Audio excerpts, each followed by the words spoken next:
بسم اللہ الرحمن الرحیم۔ حضرت عبداللہ رضی اللہ تعالیٰ عنہ سے مروی ہے کہ ایک رات ہلکی سی بارش ہوئی، سخت اندھیرا تھا۔ ہم انتظار میں تھے کہ رسول اللہ صلی اللہ علیہ وسلم تشریف لائیں اور نماز پڑھائیں۔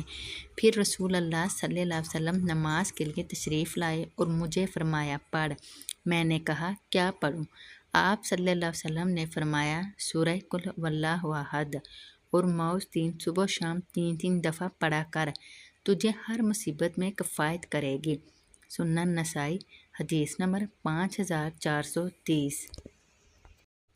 حضرت عقبہ بن عامر جوہنی رضی اللہ تعالیٰ عنہ سے روایت ہے، انہوں نے فرمایا ایک دفعہ میں ایک جنگی سفر میں آپ کی سواری کی مہار پکڑ کر آگے آگے چل رہا تھا کہ آپ صلی اللہ علیہ وسلم نے فرمایا اے عقبہ پڑھ۔ میں نے آپ کی طرف کان لگایا تاکہ آپ جو فرمائیں وہ میں سن کر پڑھوں۔ پھر کچھ دیر کے بعد فرمایا اے عقبہ پڑھ۔ میں پھر متوجہ ہوا، آپ نے تیسری مرتبہ پھر یہی فرمایا۔ میں نے عرض کیا کیا پڑھوں؟ آپ صلی اللہ علیہ وسلم نے فرمایا سورہ قل ھو اللہ احد۔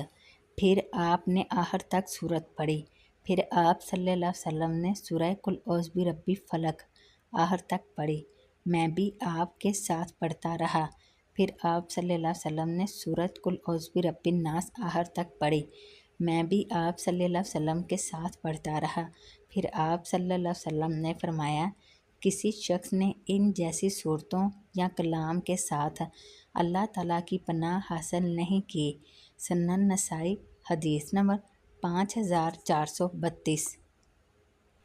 حضرت ابن عابس جوہنی رضی اللہ تعالیٰ عنہ نے بتلایا کہ رسول اللہ صلی اللہ علیہ وسلم نے مجھے فرمایا اے ابن عابس، کیا میں تجھے وہ افضل کلام نہ بتلاؤں جس کے ساتھ پناہ حاصل کرنے والے اللہ تعالیٰ کی پناہ حاصل کر سکتے ہیں؟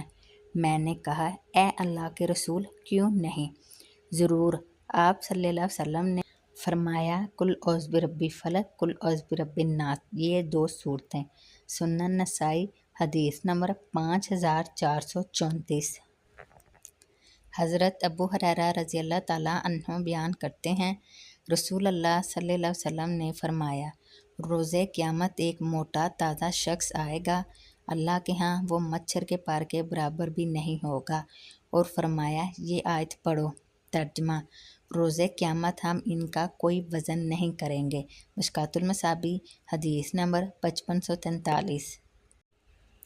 حضرت ابن عمر رضی اللہ تعالیٰ عنہ بیان کرتے ہیں رسول اللہ صلی اللہ علیہ وسلم نے فرمایا جو شخص روز قیامت کا آنکھوں دیکھا منظر دیکھنا پسند کرتا ہو، سورۃ التکویر، الانفطار اور سورہ الانشقاق کی تلاوت کرے۔ مشکوٰۃ المصابیح حدیث نمبر 5547۔ حضرت ابو ذر رضی اللہ تعالیٰ عنہ بیان کرتے ہیں الصادق المصدوق صلی اللہ علیہ وسلم نے مجھے حدیث بیان کی کہ لوگوں کو 3 گروہوں میں جمع کیا جائے گا۔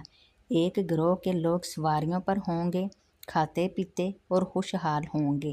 ایک گروہ ایسا ہوگا کہ فرشتے انہیں ان کے چہروں کے بل گھسیٹ رہے ہوں گے اور وہ انہیں جہنم کی آگ میں جمع کریں گے، اور ایک گروہ ہوگا کہ وہ چل رہے ہوں گے اور دوڑ رہے ہوں گے، اور اللہ سواریوں پر کوئی آفت بھیجے گا تو کوئی سواری باقی نہیں رہے گی، حتیٰ کہ آدمی کا باغ ہوگا وہ اسے سواری کے بدلے میں دے گا لیکن وہ اس پر قادر نہیں ہوگا۔ مشکوٰۃ المصابیح حدیث نمبر 5548۔